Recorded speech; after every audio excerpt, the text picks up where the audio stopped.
नमस्कार दोस्तों। आज हम लोग महलबारी सिस्टम को समझने की कोशिश करेंगे। इसके पूर्व के वीडियो में हम लोग अलग अलग तरीके के लैंड रेवेन्यू सिस्टम्स जो ईस्ट इंडिया कंपनी के द्वारा एडॉप्ट किए गए थे उसके बारे में स्टडी कर चुके हैं, चाहे वो इजारेदारी सिस्टम हो या परमानेंट सेटलमेंट सिस्टम हो या रैयतवारी सिस्टम। आज हम लोग स्टडी करेंगे महलबारी सिस्टम।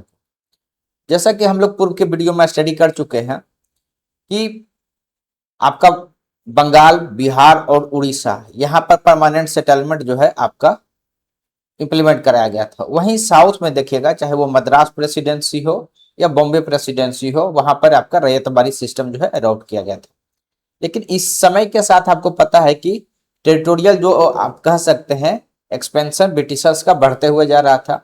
1801 ईस्वी में क्या हुआ कि जो अवध के नवाब थे उनके द्वारा इलाहाबाद और प्लस जो उसके इर्द गिर्द का सर्टेन जो रीजन्स था उसको सीड कर दिया गया, दे दिया गया ईस्ट इंडिया कंपनी को। यानी जो एरिया अब ईस्ट इंडिया कंपनी के डायरेक्ट कंट्रोल में आ जाएगा उससे रिवेन्यू भी कलेक्ट करना है, तो उसके लिए एक अलग तरीके का सिस्टम चाहिए। इसे सीडेड डिस्ट्रिक्ट के नाम से जाना गया। ठीक है, यानी कि अवध के नवाब के द्वारा इसे जो है सीड कर दिया गया था। वहीं दूसरी तरफ क्या हुआ, 1805 में जो है आपको पता है सेकेंड एंग्लो मराठा वार होता है। वहां से भी आपको जो यमुना और गंगा के बीच का सर्टेन टेरिटरी है वह जो है मिलता है आपको ब्रिटिशर्स को। तो यहाँ भी जो है आपको लैंड रेवेन्यू किस प्रकार से एक्सटेट किया जाएगा वह भी जो है ब्रिटिशर के समक्ष जो है इसे जो है कॉन्कर्ड प्रोविंस कहा गया, यानी जीत के द्वारा ये प्रोविंस जो है आपको प्राप्त किया गया। उसी तरीके से थर्ड अगर आप देखिएगा एंग्लो मराठा वार जो 1817 और 1818 में हुआ, यहां से भी जो है आपको नॉर्थ में और भी टेरिटरी जो है प्राप्त हुआ ईस्ट इंडिया कंपनी को। अब इन सारे रीजन्स में एक अलग तरीके का लैंड रेवेन्यू सिस्टम चाहिए, और अलग क्यों चाहिए उसी को आज हम लोगों को समझना है। अगर आपको ध्यान होगा, अगर आप मिडिवल इंडिया पढ़े हैं तो आपको पता होगा कि जो मुगल्स के जो आपका रेवेन्यू सिस्टम है उसके बारे में बहुत ही डिटेल तरीके से जो आपका आईने अकबरी है वहां पर जो है डिस्क्राइब किया गया है। और हम लोग स्टडी कर चुके हैं कि टोडरमल का जो सिस्टम था, बंदोबस्त जो सिस्टम था जिसे जब्ती सिस्टम भी कहा जाता है, वो सिस्टम वहां पर चल रहा है। सामान्यतः मुगल्स के पीरियड में जो है आपका लैंड रेवेन्यू जो है 1/3 हुआ करता था, यानी जितना आपका प्रोड्यूस हुआ उसका 1 था। अब इसी के बीच में देखिए, जब अगर आप बंगाल का देखिएगा तो वहां पर आपको जमींदार जो है ट्रेडिशनली जो है आपका लैंड रेवेन्यू का कलेक्शन का काम करते रहे। नॉर्थ में क्या होता था ना, शुरुआत से ही क्या आता था कि एज ए विलेज कम्युनिटी जो है वो फंक्शनल था, यानी जो रेंट का आप कह सकते हैं कि जो कलेक्शन होता था वो एज ए विलेज कम्युनिटी होता था। वहीं साउथ में हम लोग देखें कि किस प्रकार से अलग अलग किसान पिसेंट को आप कह सकते यूनिट माना गया था। अब यहाँ पर क्योंकि शुरुआत से ही जो है जो रेंट का कलेक्शन होता था वो एज ए विलेज कम्युनिटी होता था, तो ब्रिटिशर्स के समक्ष जो है आपके पास चैलेंज आया।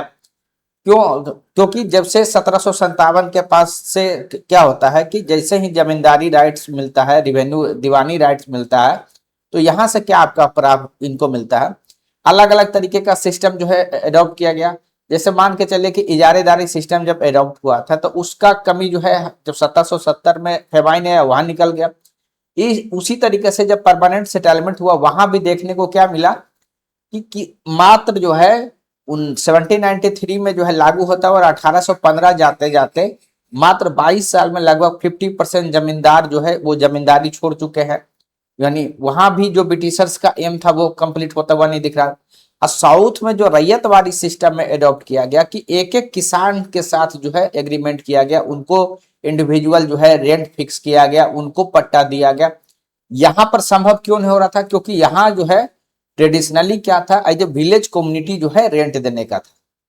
अब इन सब कारण जो है एक नए तरीके का सिस्टम का जरूरत पड़ेगा, वही उन्हीं जरूरतों के मध्य जो है आपका महलबारी सिस्टम जो है आपका एडॉप्ट होता है।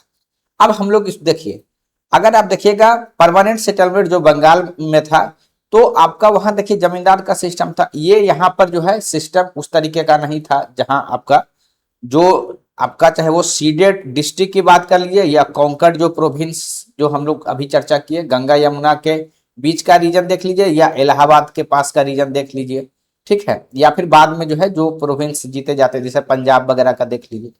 तो यहाँ क्या था कि उस सिस्टम को लागू नहीं कराया जा सकता था। रैयतवाड़ी सिस्टम में जिस प्रकार से इंडिविजुअल पेशेंट को किया गया तो वो चीज नहीं किया जा सकता, क्योंकि यहाँ ओनरशिप अलग अलग किसान का किए जाना जो है संभव नहीं हो पा रहा था। इसीलिए जो है ये महलवाड़ी सिस्टम को जो है इजाद किया गया, जहां पर कि कम्युनिटी को यूनिट बनाया गया, यानी कि जो कलेक्शन होगा वो एज ए विलेज कम्युनिटी जो है आपका किया जाएगा। ठीक है, अब थोड़ा सा आगे आओ देखते हैं। अब देखिए कोई भी जो लैंड सिस्टम जब आता है तो उसके कुछ ना कुछ जो है आइडियोलॉजिकल बेसिस होते हैं, और प्लस जो है आपका सेंटेंस जो है उसको इम्प्लीमेंट कराने वाला होता है। उसी को हम लोग इसमें देखेंगे। देखिए होल्ट मैकेंजी जो है इसके थ्योरेटिकल आर्किटेक्ट के रूप में आप इनको कह सकते हैं। देखिए इन्होंने एक जो है 1819 में जो है जिस प्रकार से वहां आपको पता है कि तो रैयतवाड़ी में भी जो है आपका सर्टेन आइडियोलॉजिकल प्रोपोनेंट थे, उसी तरीके से लागू करा, उसी तरीके से यहाँ पर भी आपको देखा। होल्ट मैकेंजी का कहना था कि जो है विलेज कम्युनिटी को जो है यूनिट बनाया जाए, और इन्हीं के जो दिए गए जो आप कह सकते हैं डॉक्ट्रिन है या फिर उनका जो माइन्यूट्स जो लिखे थे उसके आधार पर रिजोल्यूशन 7 ऑफ 1822 जो है आपका इंप्लीमेंट कराया जाता है। ठीक है, अब जैसे सपोज कीजिए कि ये तो हो गया कि ठीक है आप एक विलेज को यूनिट मान लिए, लेकिन उसको कलेक्शन करेंगे कैसे, तो आपको कुछ प्रैक्टिकल भी चीज रहेगा। उसको लीड किए है RM वर्ड। ये क्या किए कि सबसे पहले क्या किया कि सर्वे कराए। सर्वे जो है आपका होता है उसी प्रकार से जिस प्रकार से रैयतवाड़ी सिस्टम में जो है सर्वे होता है, उसी प्रकार से यहाँ भी जो है जो सॉइल होता है उसका क्लासिफिकेशन किया जा सकता है। उससे क्या फायदा होगा कि जो आर्बिट्रेरी ढंग से जो फिक्सेशन रेंट का किया जाता था वो नहीं होगा। तो ये कंट्रीब्यूशन जो है आपका मार्टिन वर्ड का है। उसी तरीके से यह नाम भी बहुत ही फेमस है, जेम्स थॉमसन। ये क्या होता है आपका जो अब मान के चलिए ये विलेज है, विलेज का जितना भी लैंड आएगा उसका लैंड रेवेन्यू देना है, तो वो किसी न किसी सारे से तो कॉन्ट्रैक्ट है नहीं, तो वहां को जो लीड करते थे उसे कहा गया लंबरदार। यानी किस प्रकार से उस जो पूरे विलेज है उसका किस प्रकार से जो है कलेक्शन किया जाएगा, तो एक जो है लंबरदार होंगे, वो जो है बाकी सभी से कलेक्ट करेंगे, वो फिर जो है लोकल जो आपका तहसीलदार है वहां पर देंगे, वहां से फिर डिस्ट्रिक्ट कलेक्टर के पास जो है ये चीज जाएगा। प्लस जो टीनेंट्स है, अब मान के चलिए कि रेवेन्यू कलेक्शन तो वहां खेती तो कर रहे थे ना लोग, उनसे जो टीनेंट्स का जो आप कह सकते हैं राइट्स है, ये जो है उसके बारे में जेम्स थॉमसन का काम है। उसी तरीके से जॉन लॉरेंस भी बहुत फेमस है, स्पेशली जो है आपका पंजाब वाले रीजन्स में इसको एक्सपेंस जो है एक्सटेंड कराए थे। और यह क्या था, इनके बारे में कहा जाता है कि यह जो है बहुत ही प्रोपिसेंट जो है आप स्टेप्स लिया गया था। इसमें हुआ क्या कि जो टीनेंट्स थे उनके राइट्स का भी ख्याल रखा गया, प्लस जो है वहां पर इरिगेशन से संबंधित फैसिलिटी भी जो है आपका इंक्रीज किया गया। इसी के कारण क्या हुआ कि आपका इरिगेशन फैसिलिटी जो है आपका इंक्रीज हुआ पंजाब में, जैसे दोआब कैनाल्स वगैरह जो है वो आपका उसमें डेवलप हुआ। तो ये चीज आपको देखने को मिलेगा। ठीक है, थोड़ा सा और डिटेल्स में आगे वाले स्लाइड में हम लोग जो है चर्चा करेंगे इन चीजों को। अब देखिए कि ये होता क्या है, जैसे सपोज कीजिए कि ये पूरे गांव है, ये जिसे कि महाल कहा गया, ठीक है, ये विलेज कम्युनिटी है यानी, ठीक है। अब इसमें क्या होता था कि इन सभी के बिहार पर सरकार जो ईस्ट इंडिया कंपनी है और जो आप कह सकते हैं जो विलेज कम्युनिटी उसके बीच का लिंकेज का काम कौन करेंगे, तो ये जो लंबरदार होंगे ये करते थे। ठीक है, और इसमें एक प्रोविजन होता था उसको बोलते हैं ज्वाइंट लायबिलिटी। ज्वाइंट लायबिलिटी देखिए किसको कहते हैं कि अगर सपोज करके देखिए कि कोई अगर जो टीन वहां फसल कर रहा, कोई भी को शेयरर है जिसका प्रोडक्शन है किसी कारण, किसी का आप कह सकते हैं हेल्थ खराब हो सकता है, फैमिली में कुछ इशू हो सकते हैं, तो उसका अगर प्रोडक्शन नहीं हो या किसी का फ्लड के कारण, किसी का जो है ड्राउट के कारण उतना प्रोडक्शन नहीं हुआ, तो होता क्या था जो लायबिलिटी था वो बर्डन था, यानी सब मिल के करना था, यानी जो जो डिफॉल्ट के उसका शेयर सारे पर बटेगा तो ये इसी को कहते हैं कि ज्वाइंट लायबिलिटी। ठीक है, तो ये उसके आगे हम लोग देखते हैं। अब देखिए कि जो लंबरदार होते थे जो गांव के जो कह सकते हैं विलेज कम्युनिटी के आधार पर जो आप कह सकते हैं कि जो कलेक्ट करते थे, उनका रोल क्या होता था उसके बारे में समझते हैं। देखिए क्या होता है कि यह जो है आप कह सकते हैं इंटरफेस के रूप में काम करते थे, चाहे वो विलेज कम्युनिटी हो या डिस्ट्रिक्ट कलेक्टर हो, उनके बीच में, क्योंकि यही कलेक्ट करके देते थे। और जितना भी इंडिविजुअल को शेयर था जो खेती करते थे उनसे ये कलेक्ट करते थे, जितना भी ड्यूज था उससे, ठीक है। उसके बाद यह क्या करते थे कि 2 बार में हो जो है, आप जो है चाहे वो खरीफ हो या रबी हो, दोनों का अलग अलग समय जो है आप कह सकते हैं कि जो है कलेक्शन किया जाता था। तो ये यहाँ पर आपको एक पॉजिटिव देखने को मिलेगा, ताकि जो है डिस्ट्रेस सेल नहीं हो, ठीक है। अब इसके स्टेटस और रिम्यूनरेशन की बात कर लीजिए कि इनको क्या मिलता था बदले में। देखिए ये इनको जमींदार को जिस प्रकार से ओनरशिप का राइट मिला हुआ था परमानेंट सेटलमेंट में, उस तरीके का इनको किसी प्रकार का ओनरशिप का राइट नहीं था। यह बल्कि एक एजेंट के रूप में काम करते थे, ठीक है, ना कि जो है उसके ओनर के रूप में काम करते थे, ठीक है। हाँ ये सही बात है, क्योंकि वो कलेक्शन करते थे तो बदले में इनका कमीशन जो है 2.5% से लेके 5% तक का टोटल रिवेन्यू का जो है इनका फिक्स होता था। अब इसमें क्या होता था कि इसी पोजीशन को, ये बीच में मिडिल मैन हो गए, अब इसी पोजीशन को वो क्या करते थे, इवोल्व करते थे। सरकार के द्वारा, ईस्ट इंडिया कंपनी के द्वारा अगर फिक्स कर दिया गया 2.5 से 5%, तो वो हो सकता है लोकली 7% भी ले ले, 8% भी ले ले। तो उस जो बीच के पोजीशन को एक्सप्लॉइट करते हुए यह स्लोली स्लोली जो है ये रूलर जो है एलिट बने, क्योंकि वेल्थ धीरे धीरे इनके पास जो है अधिक होते चला गया। और जो पूरा जो आप कह सकते हैं किसान थे, वो किसान होते चले गए, बहुत की जमीन भी जो है बिक गई। तो ये चीज आपको देखने को मिलेगा। अब देखिए कि इस प्रकार ये जो इंटरनल रेवेन्यू डिस्ट्रीब्यूशन है उसको हम लोग थोड़ा सा समझ, देखिए इसमें हल्का सा आपको वेरिएशन मिलेगा, अलग अलग रीजन में थोड़ा सा माइनर वेरिएशन के साथ जो है चीजें रहा है। जैसे मान के चलिए कि जैसे आपका नॉर्थ वेस्ट जो आपका प्रोविंस है या पंजाब है, जिसको कि आप यूपी कहते हैं, ठीक है, उत्तर प्रदेश, उस रीजन में क्या होता था कि जिसका जितना लैंड होल्डिंग होता था उसके प्रोपोर्शन में जो है वो अपना शेयर देते थे, ठीक है। तो यह जो है आपका कंसेप्ट चलता था, पंजाब हो या नॉर्थ वेस्ट प्रोविंस। वहीं जो है आपका वेस्टर्न नॉर्थ वेस्ट प्रोविंस में यानी पश्चिमी उत्तर प्रदेश में क्या होता था कि विलेज को क्या होता था ना, अलग अलग सब ग्रुप में जो है बांट दिया जाता था, और अपने अपने सब ग्रुप्स के लिए वो रेस्पॉन्सिबल होते थे, ठीक है। तो यह चीज जो है वहां आपको देखने को मिलेगा। सर्टेन रीजन्स में वह भी देखा गया कि जो अभी हम लोग लंबरदार की चर्चा की उसी के रूप में जो है जमींदार ही काम कर रहे थे, लेकिन आप कह सकते हैं कि वो महलबारी सिस्टम के अंदर जो है काम कर रहे थे, यानी रियल पावर जो है जमींदार के पास ही रह गया, ट्रेडिशनली जो कर रहे थे, ठीक है। और वही जो है रिवेन्यू जो है ऊपर जाकर दे रहे थे, लेकिन क्योंकि वो पूर्व से जमींदार थे तो उनका कंट्रोल जो है उसमें बना रह गया, लेकिन नोमेनक्लेचर के रूप में वो महलबारी ही रहा। तो ये वेरियस फॉर्म विथ स्लाइड आपको डिफरेंसेस जो है आपका महलबारी सिस्टम में देखने को मिलेगा। अब उसके आगे हम लोग थोड़ा सा देखते हैं कि किस प्रकार से चीजें जो है आपका चलती है। अब देखिए सबसे पहले क्या करना होगा कि जो भी आपका लैंड होगा तो सबसे पहले क्या होगा कि उसको जो है डिमार्केट करना पड़ेगा, तभी तो पता चलेगा कि कौन सा व्यक्ति जो है कितने पर खेती कर रहा है, ठीक है। और एक एक जितना भी खेत होता था सबको जो है आप कह सकते हैं नंबरिंग दिया गया, जिसे कि खेसरा नंबर कहा गया, ठीक है। यानी एक एक प्लॉट का जो है उसको जो है प्लॉटिंग किया गया कि ये मान लो खेसरा नंबर 1 है, 2 है, 3 है, इस तरीके से, यानी खेत का जो है प्लॉट को आप कह सकते हैं जिसे कि खेसरा कहते हैं, इसका नंबर। उसके आगे क्या हुआ कि ये मान के चलिए ए प्लॉट है, इसका जो है सॉइल किस प्रकार का है, इसमें इरिगेशन फैसिलिटी किस प्रकार का है, इसका क्रॉपिंग पैटर्न कैसा है, प्रोडक्टिविटी कितना है। तो इस आधार पे जो है आपका सॉइल का जो है आप प्लस जो संबंधित एसेट है उसका जो है क्लासिफिकेशन किया गया। उसके बाद क्या हुआ कि एक जमाबंदी जो है क्रिएट किया गया। अब जमाबंदी क्या है, जिसे रेंट रोल भी कहते हैं, रेवेन्यू रोल भी कहते हैं। मान इसको आप ऐसे समझिए, जमाबंदी क्या होता है कि एक आप समझिए रजिस्टर है, एक रजिस्टर में मान लो फर्स्ट पेज पर उठाए, मान ले तो उसको कहते हैं जमाबंदी, ठीक है। अब इसमें उस जमे मान के चलिए यहाँ पर एक्स नाम है किसी रैयत का, उसके जितने भी लैंड होंगे उसका सारा डिटेल्स इसमें मिल जाएगा, ठीक है। तो ये आपका जमाबंदी कहते हैं, यानी एक जमाबंदी पर जो है एक जमाबंदी किसान होंगे जिसे कि रैयत कहते हैं, वो होंगे, उनका जितना भी डिटेल्स होगा वो वहां पर रहेगा। तो ये जो है रिकॉर्ड जो है वहां पर तैयार किया गया। उसके बाद उनसे कितना जो है रेंट वसूल किया जाएगा वह भी उस रजिस्टर में मेंटेन किया गया।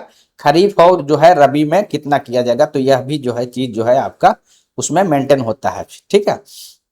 और वो फिर फिजिकली जो है कलेक्ट लंबरदार के द्वारा किया जाता है और वह फिर जो है तहसीलदार के पास जो है वो जमा करते हैं। जिस प्रकार से हम लोग रैयतवाड़ी सिस्टम में देखें कि 20 से 30 साल में जो है पीरियोडिकल रिवीजन किया जाता है, उसी प्रकार से यहाँ भी, क्योंकि होता क्या है समय के साथ देखिए, हो सकता है कि क्रॉप का प्रोडक्टिविटी बढ़े, हो सकता है कि इन्फ्लेशन के साथ जो है प्राइस इंक्रीज हो, ठीक है। उसी तरीके से जो है इरिगेशन का फैसिलिटी इंक्रीज हो सकता है, इसीलिए इसको जो है रिवाइज किया जाता था। ये 20 से 30 साल का में जो है इसको रिवाइज किया जाता। पंजाब में मोस्टली 30 साल में था, बाकी जो अन्य रीजन्स थे वहां 20 साल में था। तो ये चीज आप ध्यान रख सकते। उससे आगे देखते हैं हम लोग। अब देखिए ये जो रिकॉर्ड ऑफ राइट्स है इस तरीके से जो है आपका तैयार किया गया। पहला जैसा कि हम आपको बताए कि जमाबंदी, जिसमें कि रिकॉर्ड ऑफ राइट्स जिसको कहते हैं कि यहाँ पर हर जो जितने भी किसान हो गए, जो जितना भी उनका जमीन था उसको एक जो है एक जगह पर एक पेज पर लिखा गया, उसी को बोलते हैं। वर्तमान में भी जमाबंदी आप बहुत बार सुनिएगा, आप अपने पेरेंट्स से या अपने ग्रैंड पेरेंट्स से, तो वहां पर जो है आपको देखने को मिलेगा। इवन कि लगान रसीद जब आप देखिएगा अपना, तो आपको जो है ये चीजें देखने को मिलेगी, वहां पर लिखा हुआ रहेगा जमाबंदी नंबर। यानी आप रजिस्टर में जाके आप जब देखिएगा तो उस जमीन आप उस रैयत के पास जितना जमीन होगा वहां पर आपको मिल जाएगा उस पेज पर, उस रिकॉर्ड का। तो ये है, ठीक है। उसी तरीके से आपका खेसरा, खेसरा जो है उसमें क्या होता है ना, जितना भी प्लॉट है, प्लॉट का डिटेल्स आपको मिलेगा, ठीक है।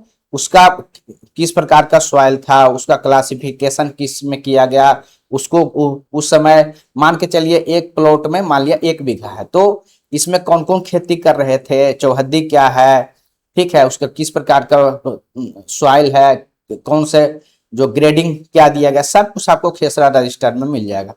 उसी तरीके से एक होता है खतौनी, यह जो है आपका कल्टीवेटर जो है रजिस्टर यहाँ पर आता है। यहाँ भी जो है आपका जितना भी जो है आपका इंडिविजुअल खेत है एक व्यक्ति के द्वारा, वह जो है आपका इसमें मेंशन होता है, ठीक है। उसी तरीके से गांव में आपको पता है कि जो है बहुत सारे कम्युनिटी लैंड्स होते हैं, मतलब जैसे कि तालाब हो गया, चारागाह हो गया, उन सब का जो है एक जगह पर जो है मेंटेन किया जाता था, ठीक है। तो उसे कहा गया वाजिब उल दर्ज। तो आप वर्तमान में भी अगर आप देखिएगा जो सिस्टम रिवेन्यू का सिस्टम है, वहां पर इन चीजों को आपको सब कुछ देखने को मिलेगा। सबसे लोएस्ट स्तर पर अभी भी पटवारी होते हैं जिनके पास के रजिस्टर होता है, और यही जो लैंड रिकॉर्ड्स बना, ये भविष्य में जाके जो अभी वर्तमान में हम लोग लैंड रिकॉर्ड्स डिजिटल कर रहे हैं, वही आधार अभी तक यही से चला हुआ, इसी रजिस्टर को कैरी फॉरवर्ड जो है किया गया। अब हम लोग देखते हैं थोड़ा सा और उसके बारे में। अगर थोड़ा सा कंपैरिजन की बात अगर आप कीजिएगा, देखिए परमानेंट सेटलमेंट में जो है आपको पता है कि इंडिविजुअल जमींदार जो है यूनिट थे। रैयत बारे में आपका इंडिविजुअल जो किसान हो गए वो हो गए, यहाँ पर जो है विलेज कम्युनिटी, ठीक है। ये उसी तरीके से रिवेन्यू रिवीजन की बात कीजिएगा, परमानेंट सेटलमेंट पता है कि एक बार जो फिक्स कर दिया गया उसे रिवीजन नहीं किया गया। फिर जो है रैयतबारी और जो है आपका महलबारी में रिवीजन का प्रोग्राम था, जो 20 से 30 साल में रिवीजन होता था।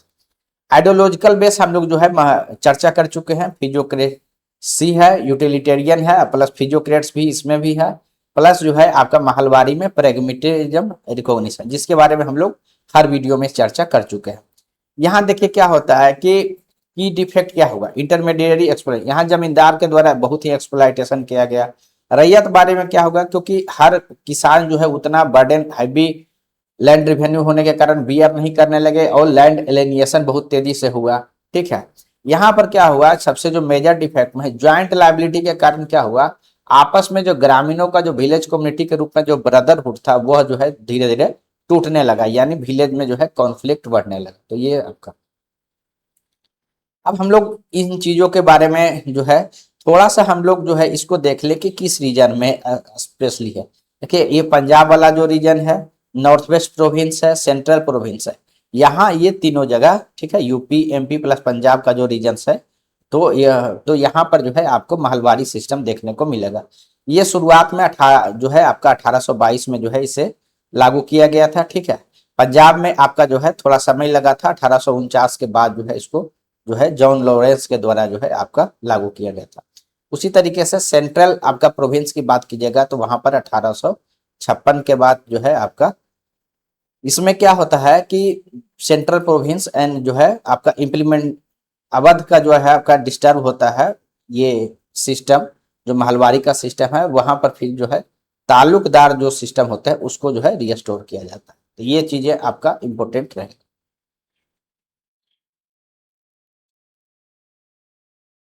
अब हम लोग देखते हैं कि जो फिक्स किया जाता था रेंट वो कितना था। देखिए ग्रोस प्रोड्यूस हुआ यानी जितना प्रोड्यूस हो जाता था प्लस जो है कल्टीवेशन में जितना उनको एक्सपेंस लगता था उसको माइनस करके जो बचता है उसे हम लोग नेट एसेट कहते हैं।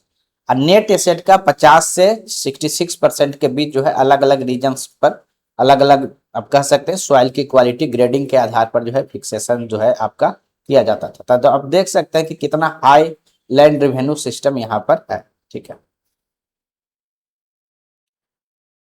अब यहाँ पर हम लोग देखते हैं कि जो कर्जे का जो साइकिल है किस प्रकार से चलता है। देखिए आप कह सकते हैं कि शुरुआत में हाई जो आपका डिमांड है रिवेन्यू का, पेमेंट उनको कैश में करना है तो क्या करेंगे, डिस्ट्रेस सेल ऑफ प्रोड्यूस होगा, यानी कि जैसे ही फसल जो है उत्पादन हुआ और उसी समय क्या होता है जिसमें फसल उत्पादन होता है उसमें प्राइस जो है कम रहेगा क्योंकि सप्लाई ज्यादा है तो उनको कम प्राइस मिलता है।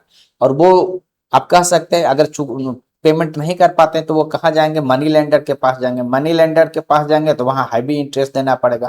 फाइनली उनके पास दो ही ऑप्शन होता था कि या तो जो है वो उनके यहाँ अपनी जितनी भी लैंड्स है उसको सेल कर दें।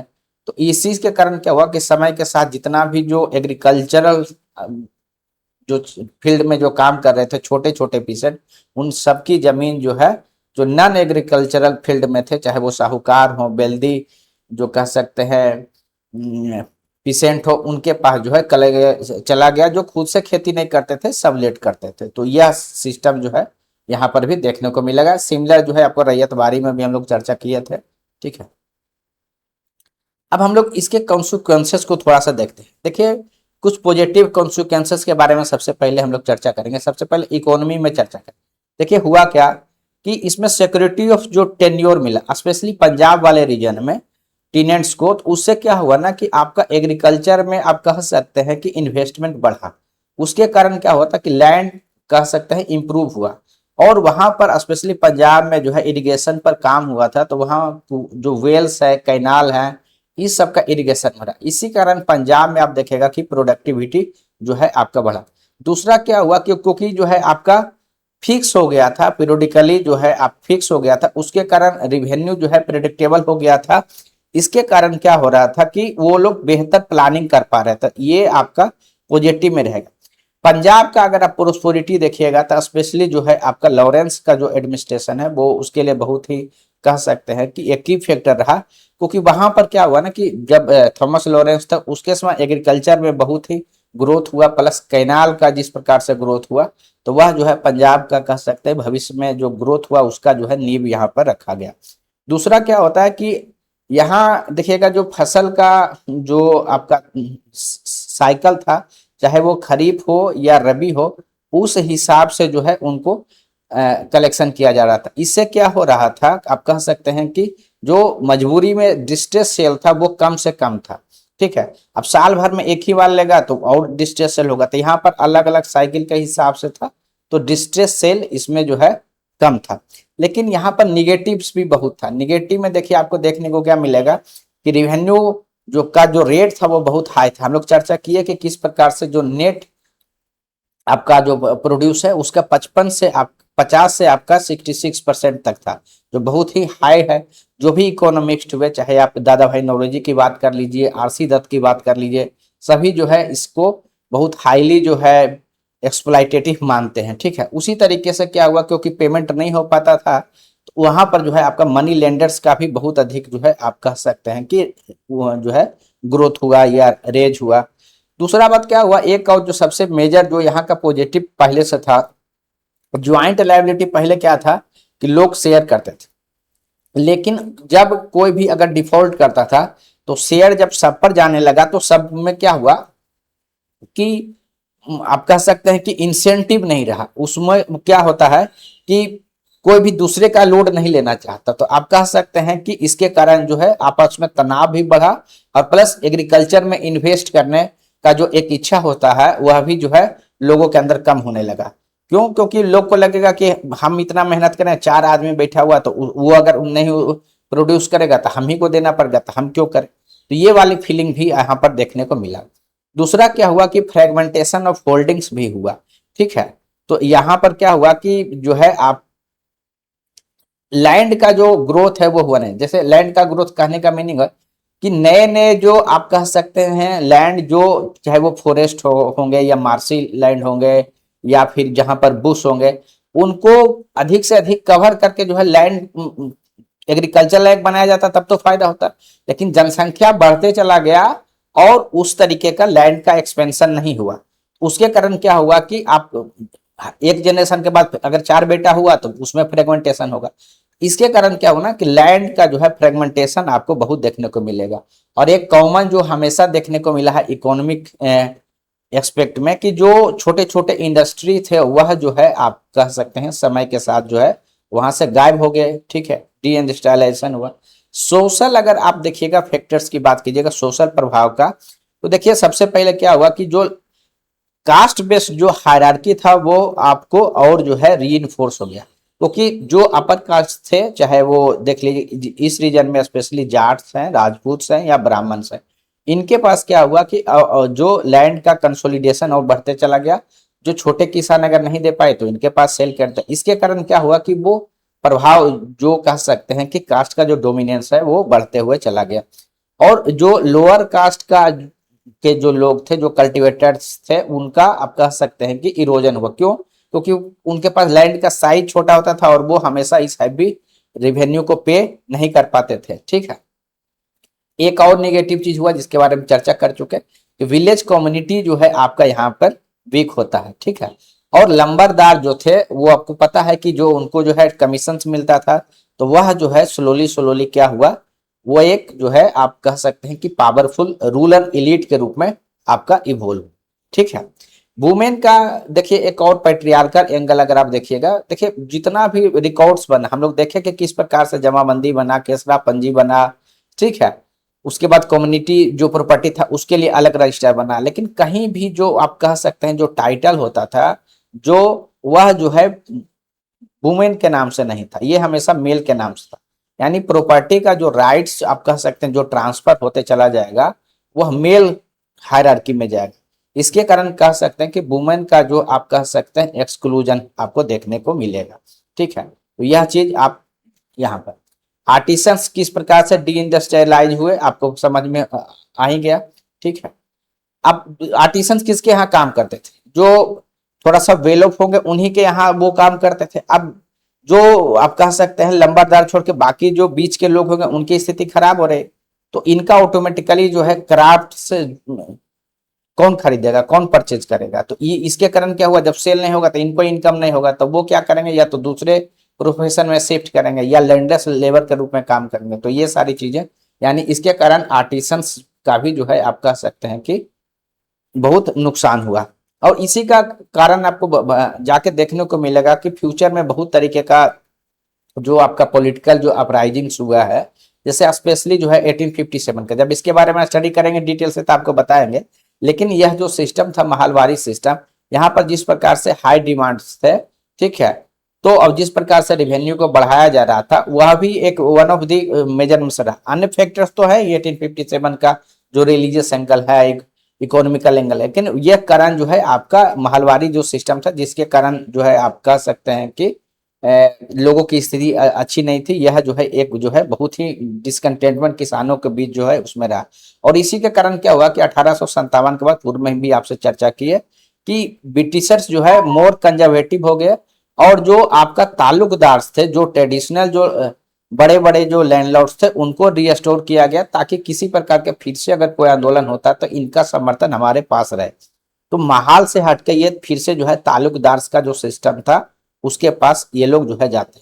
उसी प्रकार से वेरियस तरीके का जो है एक्ट्स भी जो है पास किया जाता है, स्पेशली जैसे पंजाब में पास किया जाता है जिसको कि कहते हैं Punjab alienation of land act. इसके द्वारा क्या किया आपका किया गया कि किसी भी प्रकार से जो है आपका जो खेती कर रहे हैं उनके द्वारा किसी प्रकार से जो सेल है वो मनी लेंडर्स, स्पेशली जो कास्ट हैं जो खेती नहीं करते हैं, नॉन एग्रीकल्चरल जो कास्ट हैं उनको पास जो है नहीं किया। तो ये जो है एक यहाँ पर जो है आपको प्रोहिबिट किया गया कि अगर जो एग्रीकल्चर का लैंड होगा वह उनको नहीं किया जाएगा जो डायरेक्ट खेती में इन्वॉल्व जो है आपका नहीं है, ठीक है। उसी तरीके से अवध में हम लोग बताया कि किस प्रकार से जो है इस सिस्टम को हटा के फिर जो है ताल्लुकदार जो है उनको जो है रिस्टोर किया गया। तो यह देखने को आपको मिलेगा, ठीक है। पॉजिटिव में आप देख सकते हैं एडमिनिस्ट्रेटिव इम्पैक्ट की बात कीजिएगा तो अभी जो जितना भी मॉडर्न लैंड रिकॉर्ड्स बन रहा है वो सब का आपको बेस वहां पर मिलेगा क्योंकि रजिस्टर्स वगैरह जो है वो कैरी फॉरवर्ड हुए हैं। अगर आप अभी भी देखिएगा कि जो एडमिनिस्ट्रेटिव रेवेन्यू का सिस्टम देखिएगा अभी भी देखने को मिलेगा, जैसे पटवारी है, फिर उसके ऊपर कानूनगो होते हैं, फिर नायब तहसीलदार होते हैं, फिर तहसीलदार होते हैं, ठीक है। स्पेशली जो यूपी में अभी भी यही सिस्टम आपका मेंटेन है। लगभग सिस्टम आपका बिहार जैसे क्षेत्र में भी सिमिलर, लेकिन नाम अलग अलग आपको देखने को मिलेगा। यानी जहां पर महलवारी सिस्टम था वहां तो आपको टर्म के साथ नाम भी सेम ही आपको मैच कर जाएगा, ठीक है। उसी तरीके से अगर हम लोग जो है देखिएगा स्पेशली जेम्स थॉमसन का केस देखिएगा तो यहाँ वो क्या किया, टीनेंट्स की राइट को पहचाने कि मतलब अगर कोई 12 साल तक अगर कोई खेती कर रहा है तो वो उसको ऑक्यूपेंसी राइट्स मिल जाएगा। यानी कि किसी के उसमें नहीं रहेगा, चाहे वो लंबादार हो तो उनके इच्छा पर जो है इविक्शन या ब्रिटिशर्स के उसमें नहीं रहेगा। जब तक वो अगर पेमेंट कर रहे हैं लैंड रिवेन्यू का तब तक उस किसान को ऑक्यूपेंसी राइट्स रहेगा। यानी 12 ईयर्स तक अगर कोई किसान लगातार उस जमीन पर खेती किया है तो वो उसके उनको ऑक्यूपेंसी राइट मिल जाएगा। अभी भी ध्यान रखिएगा ओनरशिप राइट नहीं, ऑक्यूपेंसी, यानी उस पर अगला साल 13वां साल 14वां 15वां साल भी वही खेती करेंगे, यह राइट्स आपको मिला। ओनरशिप राइट्स के बारे में हम लोग चर्चा की है कब जाकर मिला है, ठीक है।